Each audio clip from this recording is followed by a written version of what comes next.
Bien, gracias por continuar con nosotros. Nos acompaña el señor Nelson Arroyo, presidente del Instituto Dominicano de Telecomunicaciones, Indotel. Vamos a hablar de la telefonía, de los avances en la televisión dominicana, la brecha digital, el apagón analógico y de la política, pues Nelson Arroyo es un importante dirigente del Partido Revolucionario Dominicano. Nelson Arroyo, bienvenido a Espejo 360. Gracias, José María, por la invitación a César. De verdad que es un placer estar aquí con ustedes. ¿Cómo no? Mire, ¿cuál ha sido el avance de las telecomunicaciones en República Dominicana en los últimos 4 años? ¿Cómo usted encontró? Porque le hago la pregunta porque ya nos acercamos al cierre del primer gobierno del presidente Luis Abinader. ¿Cómo están las telecomunicaciones en estos momentos? Mira, nosotros hemos ido avanzando. La realidad es que la República Dominicana hubo un tiempo donde avanzó muy rápido, los años 2007, 2008, en materia de telecomunicaciones, y tuvo, podría decirse, a la vanguardia en muchos países de América.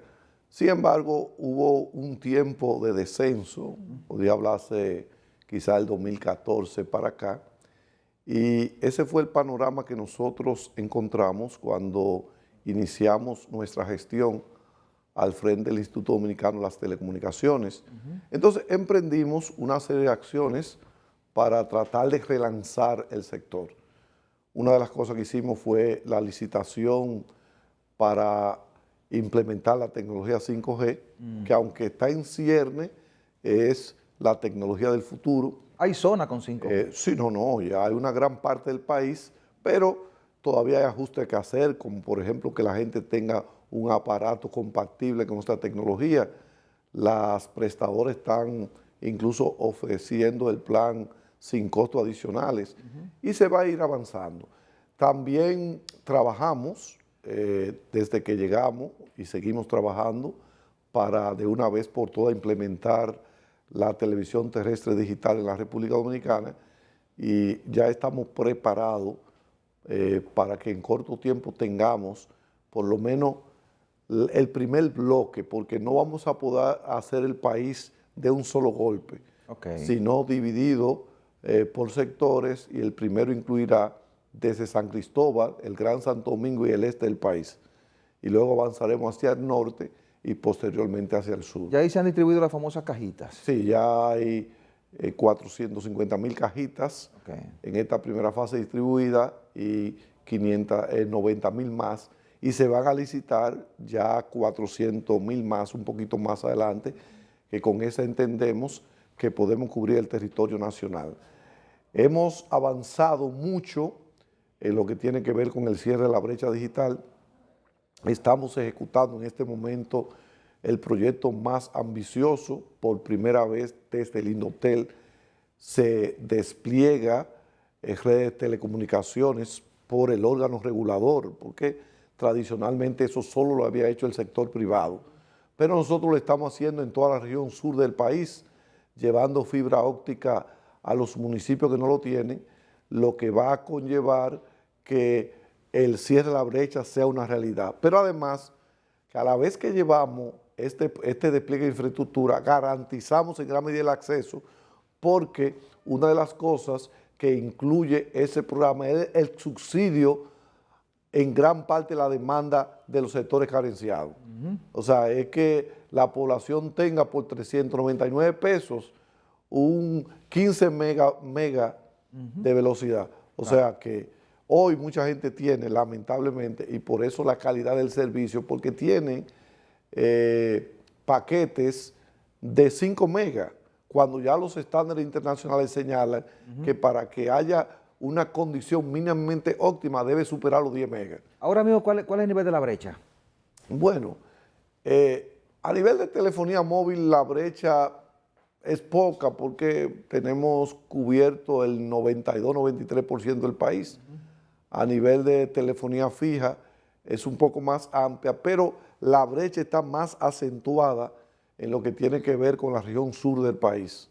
Porque a medida que el poder adquisitivo es menor, eso también impacta en las telecomunicaciones, porque ciertamente durante mucho tiempo se pensó que las telecomunicaciones eran un lujo, no una necesidad. Sí, claro. Y ahora está comprobado que Así como está desarrollado un pueblo, así mismo están las telecomunicaciones.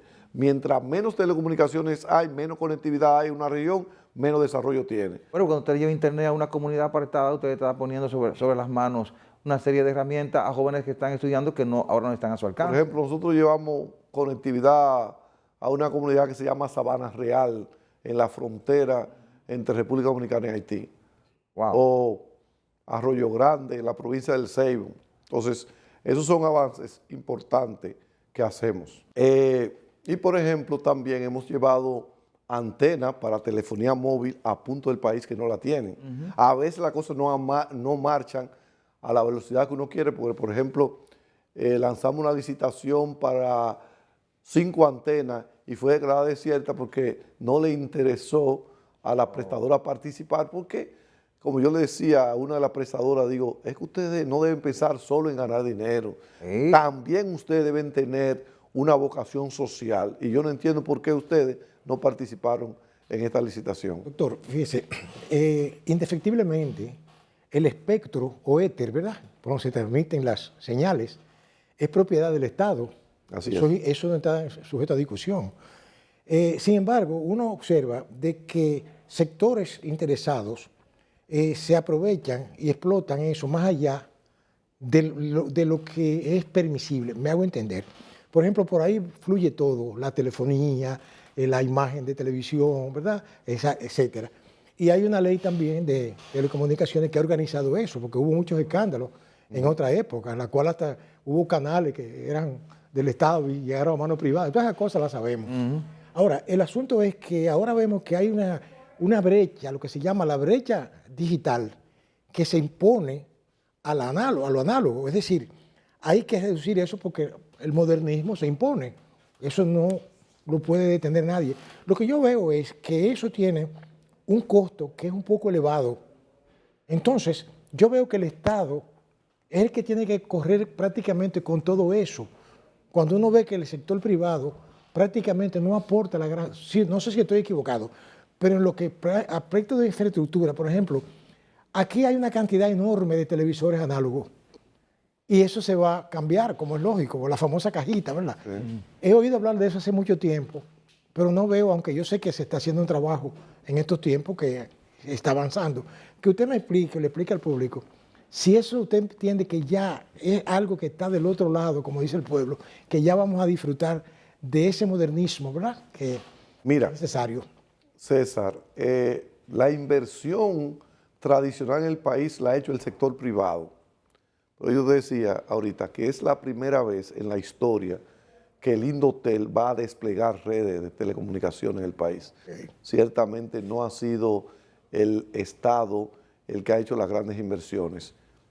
El tema es que para cerrar la brecha digital hay zonas del país que no son comercialmente atractivas para la prestadora de servicios de telecomunicaciones porque el poder adquisitivo de la gente no es el mejor. Entonces, necesariamente, como ya la telecomunicación no es un lujo, el Estado también tiene que hacer inversiones para que se acelere el cierre de la brecha. Porque podría llegar en 20 o 30 años, pero la verdad es que ninguna comunidad resiste estar aislada del modernismo y el desarrollo de tantos años. Entonces, por eso nosotros, desde el Indotel, hemos, con el apoyo del presidente de la República, Luis Abinader, impulsado esas inversiones para acelerar el proceso. Porque es que antes las telecomunicaciones no se tenía como un servicio vital. Ahora la conectividad hay que asociarla a la alimentación, a la vivienda, a la salud, a la educación, porque si hay algo que diferencia una persona de otra en este momento, una de las grandes iniquidades del siglo XXI es la brecha digital. O sea, el que puede accesar o acceder a los servicios de telecomunicaciones tiene una ventaja comparativa con el que no lo puede hacer. Imagínense un estudiante que todavía hoy estudie con un libro, mientras un estudiante que tiene acceso a rápidamente con un clic actualizarse. Yo quiero saber cuáles son los 5 países más poblados del mundo, papá, y tú inmediatamente te conectas y lo tienes en tiempo real. O sea, son muchas las cosas. O sea, un estudiante puede estudiar hoy a través del internet con el profesor que él quiera, porque tú pones un profesor que te explique matemáticas de Argentina o donde tú quieras. De cualquier parte O sea, del planeta. porque la conectividad nos acerca y por eso el gobierno del presidente Luis Abinader, fíjate que lo primero que hizo el presidente Abinader al llegar al gobierno fue emitir el decreto 539-2020 que declaraba de alta prioridad el acceso a internet de banda ancha de última generación. ¿Cuál ha sido y hemos trabajado en eso. ¿Cuál ha sido el nivel de inversión del Estado para llevar esa fibra a esos sectores que realmente lo necesitan y que el Estado, con la responsabilidad que tiene de estrechar esa brecha, lo está haciendo, pero además con la distribución de las cajitas para producir el apagón analógico? Mira, usted lo ha citado para agosto, ¿verdad? Es por fase, pero nosotros tenemos disponible alrededor de 80 millones de dólares para ir ejecutando. La fibra y las cajitas. Sí, sí. Okay. Solamente para la fibra, la conectividad. Okay. La cajita tiene 25 millones de dólares disponibles para ese proyecto. Perfecto. Y entonces vamos ahora ejecutando la cajita, pero la primera etapa de la conectividad que es para llegar a los municipios del país. Ahora estamos preparando la licitación para todos los distritos municipales. Que a la vez, cuando hablamos de un municipio y hablamos de distritos municipales, hablamos también de las comunidades que están dentro de esas demarcaciones. O sea que al finalizar este proyecto, habrá muy poca parte del país que no esté servida. Entonces, definitivamente el apagón analógico comienza en agosto. Tenemos la fecha para el 31. De agosto. No, de julio. De julio. Sin embargo, siendo totalmente honesto, si amerita que haya que mover un poquitito, por asunto de que, por ejemplo, todavía las cajitas no se han repartido en la provincia de San Cristóbal, que es parte del primer bloque. Y es una provincia muy importante porque es la 4ª provincia del país. Entonces no podemos hacer apagón analógico si todavía la gente de San Cristóbal no está lista para ver televisión. Mire, entonces, si tenemos que mover un poquito la fecha, un mes, 2 o lo que sea, se mueve porque la idea no es decir simplemente que hemos implementado la televisión terrestre digital. La idea es que al momento de hacerlo, el dominicano, especialmente el dominicano de a pie, el que menos poder adquisitivo tenga, pueda ver televisión con la misma calidad, tanto en imagen y en sonido, como el que tiene televisión por cable, porque debo aclarar, siempre ha habido confusión con eso.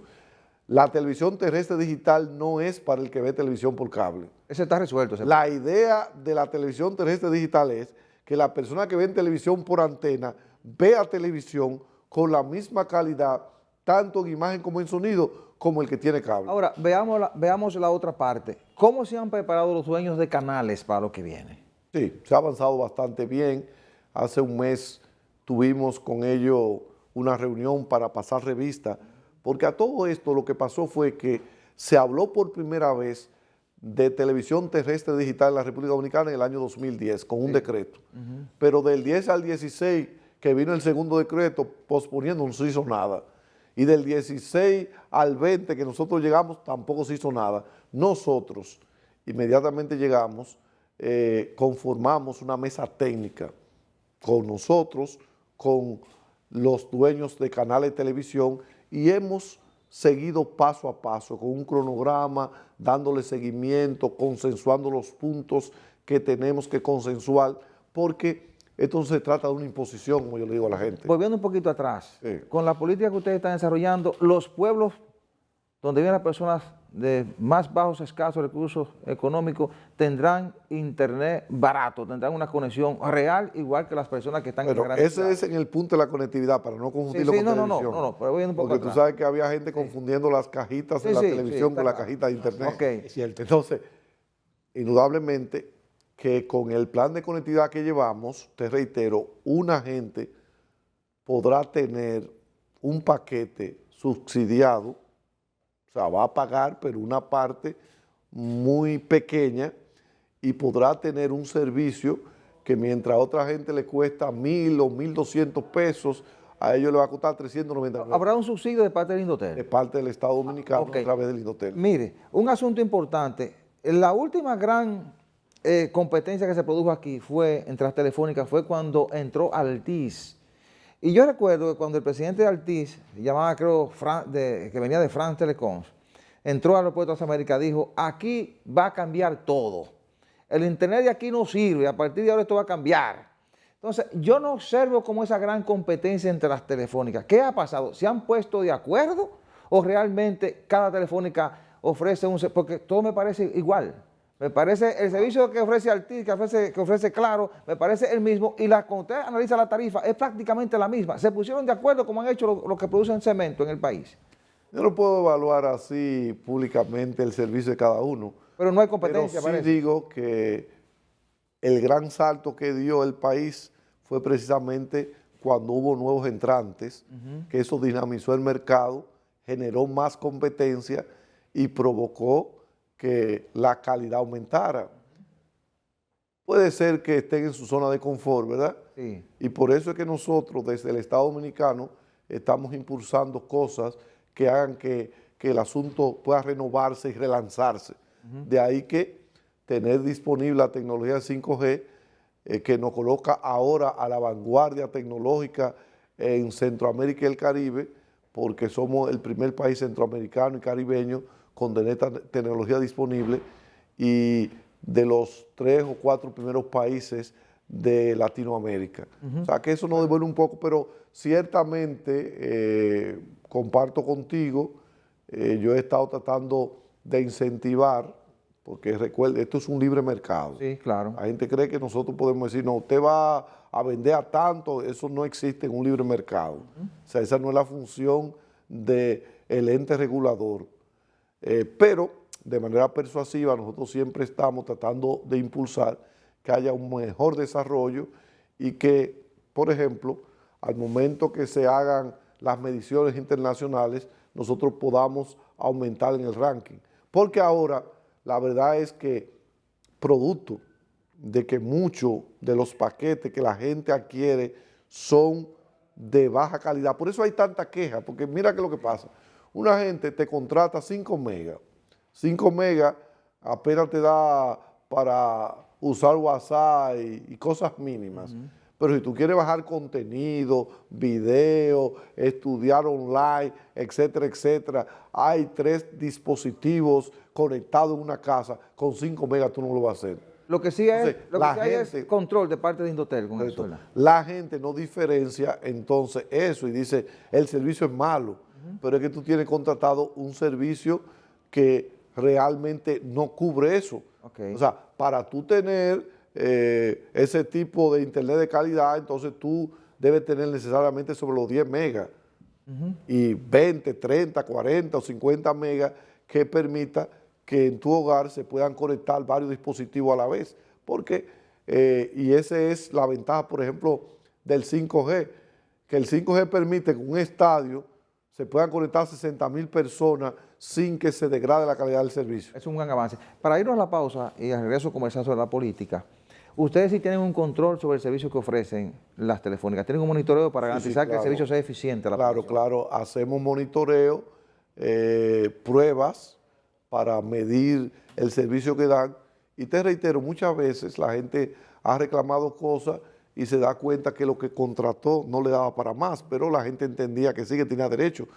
Y también en ocasiones hemos comprobado que han fallado las prestaciones, la prestadora, y en ocasiones han tenido que hacerle devoluciones a la gente a través del Departamento de Protección al Usuario del Indotel. Bien, nos vamos a la pausa, regresamos en unos minutos con esta interesante conversación con el señor Nelson Arroyo, presidente del Indotel. No se mueva.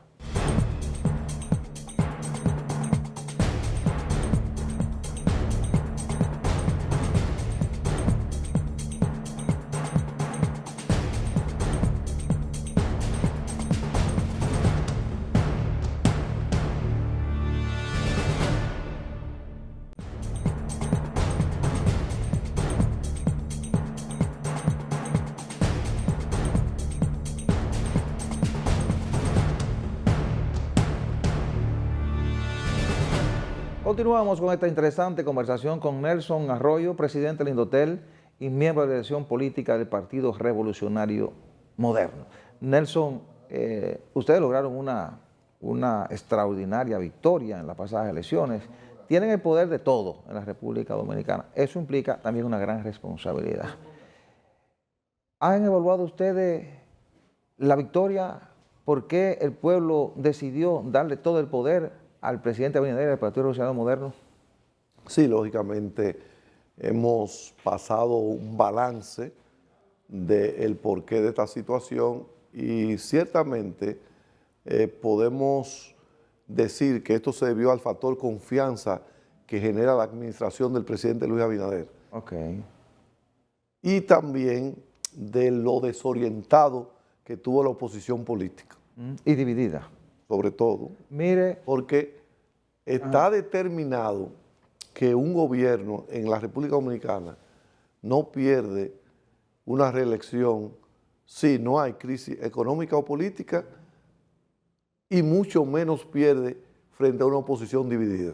Okay. Entonces esos fueron dos factores importantes y el tercer factor mucho más importante es que dentro de ese contexto quien generaba más confianza a la gente de poder seguir relanzando el país era Luis Abinader. No significa que todo está bien, ojo, significa que la gente ha confiado que quien mejor lo puede hacer, que quien mejor puede encarrilar el país por el sendero del desarrollo de Luis Abinader. Por eso yo digo que este triunfo lo que nos ha puesto a nosotros es mucho más carga sobre nuestros hombros. Es un desafío, porque tú dices tenemos todo el poder, pero hay un poder que es el mayor poder, que es el poder ciudadano, que tiene que ser respetado y considerado siempre por nosotros. Así es. Doctor, sobre ese mismo punto, yo tengo un concepto muy particular desde el punto de vista político, y es que hay un descreimiento generalizado de la gente sobre la clase política. En ese sentido, por eso se habla de ese aumento de abstencionismo, que son números que están ahí, o sea, las estadísticas son frías. Pero no solamente por la desorientación quizás de la oposición, sino también el descrédito con que esa oposición llegó ahí, por razones que ya todos conocemos. Ahora, yo me pregunto, ya el esquema político que ustedes representan, no hará, diríamos, hincapié en analizar las causas que llevaron a eso para evitar que pueda suceder una cosa parecida en el próximo proceso electoral. Me explico. Asuntos de corrupción, escándalos, ¿verdad? Y cosas por el estilo. Ustedes tienen planteado, ¿verdad?, ese esquema de que esté todo clarito, ¿verdad?, para fines del lugar. El gobierno del presidente Luis Abinader se ha caracterizado, independientemente de crítica de gente, por ser un presidente que ha tomado las medidas que tiene que tomar. ¿Qué hace un presidente con un funcionario que es acusado por el rumor público o acusado de cualquier acto de corrupción? Separarlo de la administración pública y ponerlo a disposición de la justicia. Claro. Entonces la justicia tiene que jugar su papel. Ahora, antes no se ponía a nadie, no se separaba a nadie de cargo, César. Sí. Antes había escándalo a todos los niveles. Eso es correcto. Y seguían campantes como el wiki aquel. Sí, claro que sí. Sin embargo, ahora ha habido un régimen de consecuencias. Yo creo que una de las cosas a las que el presidente Luis Abinader más está apostando es a la transparencia y al desarrollo institucional del país. Mira qué es lo que pasa, y es el consejo que yo le doy a mis compañeros de partido. Nosotros tenemos que gobernar este país pensando que mañana a nosotros nos puede tocar estar en oposición. ¿Cuál es el problema de muchos partidos políticos? Que gobiernan pensando que van a estar siempre en el poder. Y entonces después que salen del poder, tú lo ves quejándose de las cosas que no hicieron o no arreglaron cuando estaban en el poder. Este es el problema. Entonces, yo siempre he dicho, tenemos que gobernar mirando el presente, apuntando hacia el futuro. Y yo digo que este poder que nos ha dado la gente, reitero, es un mandato de que confíen en nosotros y que nosotros no podemos fallarle. Claro, son tiempos difíciles, como decía César, porque estamos en una sociedad crítica. Muy crítica. O sea, el deporte favorito de mucha gente ahora es criticar. Claro. Y las redes sociales, que si bien es cierto, juegan un papel importante en el equilibrio democrático, también han hecho esa sociedad más crítica, porque una gente de la tranquilidad de su casa te critica todo. Así es. Entonces, tú entras, por ejemplo, a Twitter y cualquiera escribe algo y tú tratas de hacerle una aclaración y ellos no quieren aclaración. Tú le aclaras y te dan otro fuetazo, le aclaras otra cosa y te dan otro fuetazo, porque al fin y al cabo el papel de muchos es eso, la confrontación, la crítica. En Twitter tú tienes políticos, tienes gente que no cree en la política, pero todo el mundo es crítico. Entonces no es fácil. Por eso la clase política de esos tiempos tiene mucho más desafíos, porque es que antes no se sabía nada. Antes el funcionario hacía cualquier cosa y la gente tenía que esperar un periódico que llegara a la comunidad al día siguiente, o a veces leer un periódico 3 días después. Ahora no. Ahora con las redes sociales todo está ahí en tiempo real. Mire, Nelson, nos abocamos a un segundo periodo de gobierno. El presidente Abinader ha planteado que en las próximas semanas presentará el proyecto para socializarlo, el proyecto de reforma constitucional para socializarlo con diferentes sectores. Parece que es una determinación del presidente, alguna gente no lo creía, pero también está en el horizonte la reforma fiscal. Son dos elementos que le van a colocar un poco de presión por lo que implica. Sectores políticos que van a intentar buscar ciertos provechos políticos en la reforma constitucional, pero además la gente que está esperando a ver cómo le van a tocar con la reforma fiscal. ¿Qué piensa usted de estos dos elementos ahora en el escenario que pudieran cambiarle un poco la situación al partido y al presidente Abinader? Lo primero que debo decirte, José María, que aquí todo el mundo sabía, todo el que fue al proceso electoral sabía que aquí había que hacer una reforma. Porque la reforma está pendiente desde el gobierno de Danilo. Sí. Danilo no la hizo porque dijo, bueno, yo estoy finalizando, no me voy a tirar esta canana encima, se la voy a dejar al próximo gobierno. Lamentablemente, cuando nosotros llegamos en plena pandemia, lo que se aconsejaba es que en pandemia tú no puedes hacer una reforma. Es una situación de crisis, tú no puedes ponerle todavía más presión a la sociedad. Y entonces se postergó la reforma, pero consciente todo el mundo de que no importa quién ganase estas elecciones, había que hacer una reforma. ¿Por qué? Porque hay que equilibrar los ingresos y los egresos. Y todo el mundo sabe que no hay una reforma que tenga que ver con asuntos que afecten a la gente o que graven a la gente, que sea graciosa. Eso no es popular, de entrada no es popular. Ahora bien, al corto y mediano plazo, la gente se va dando cuenta de la importancia, porque ¿cuál es el impuesto más caro que una gente puede pagar? El impuesto inflacionario, que por el desequilibrio que hay en la economía de un país, pierde el valor la moneda, los precios se descarrilen, y si tú tenías 100 pesos, y ese peso pierde la mitad del valor, en vez de 100 tú tienes 50, entonces tú estás pagando un tributo del 50%. Claro. Entonces, por eso, aunque no es tan fácil de entender, y todo el mundo recuerda, por ejemplo, la reforma del 90, que mucha gente la criticó, sin embargo, esa reforma le dio estabilidad y tranquilidad al país durante mucho tiempo. Sí. Correctamente. Entonces, estamos obligados a eso. Ahora, lo que la gente va a esperar, lógicamente, a ver cómo se enfoca. No significa simplemente poner impuestos, también hay que quitar algunas exenciones, gasto tributario también, hay que revisar todo ese engranaje.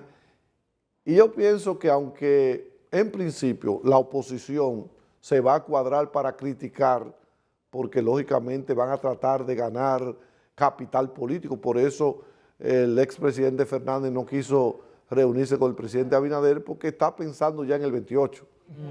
Claro. Porque ese es el problema de este país, que pensamos más en política que en el bienestar de la República Dominicana. Mire, también se habla mucho de posibilidades de cambios, y el presidente Abinader dijo esta semana, en la semanal, el pasado lunes, que vienen cambios, pero que van a ser de manera paulatina, es decir, que no va a estar no va a ser una barrida de funcionarios. ¿Cree usted que realmente el presidente debe cambiar a mucha gente o debe seguir apostando a gente que lo ha hecho bien en el tren gubernamental? Yo pienso que los cambios siempre son buenos, nunca dejan de traer a veces cosas positivas, pero pienso que este gobierno fue aprobado por la voluntad popular. Creo que sí, que algunos lugares requieren cambios, pero también hay funcionarios y funcionarias que han tenido un gran desempeño. Entonces, en esa dinámica yo entiendo, no soy el presidente, el que tiene la última palabra, que hay funcionarios que lo han hecho bien en posiciones que podrían hacerlo bien en otras posiciones, quizá de más relevancia. Sí. Otros que lo han hecho bien y quizá deseen quedarse o sea estratégicamente importante quedarse en la posición que están. Y algunos, como siempre, que tendremos que salir, porque no hay siempre espacio para todos, porque hay que incorporar a veces nuevos elementos, nuevas figuras. Gente que esté esperando. Correcto. Claro. Entonces, para tú entrar nuevo, necesariamente, si tú vas a entrar 5, tienes que sacar 5. Sí. Entonces, la gente se disfruta mucho eso, pero el presidente ha sido el depositario de la voluntad popular y todo lo que dependemos de un decreto, dependemos de la decisión de él. Mire, de manera no es breve. lo que yo quiera, lo que tú quieras, el presidente que sabe lo que tiene que hacer en ese sentido. De manera breve, porque ya se nos acabó el tiempo. ¿Realmente Abinader inició un proceso de cambio y va a lograr profundizar en estos 4 años? Porque el eslogan de ustedes fue profundizar el cambio. Correctamente, y lo ha dicho él después que ganó las elecciones. Hay un paquete de reformas que él va a someter al país, porque el presidente que ha dicho claramente que no va a aspirar a una nueva oportunidad, quiere dejar un legado, quiere gobernar para la presente y futuras generaciones, y yo creo en la buena fe del presidente. ¿Y es posible? Y por eso, sí, claro que sí, y por eso, aunque alguna gente por política vayan a decir que si se reforma, que se puede pasar, yo estoy convencido que el 16 de agosto del 2028 estará jurando un nuevo presidente y que Luis Abinader estará entregando la banda presidencial porque él está comprometido con eso.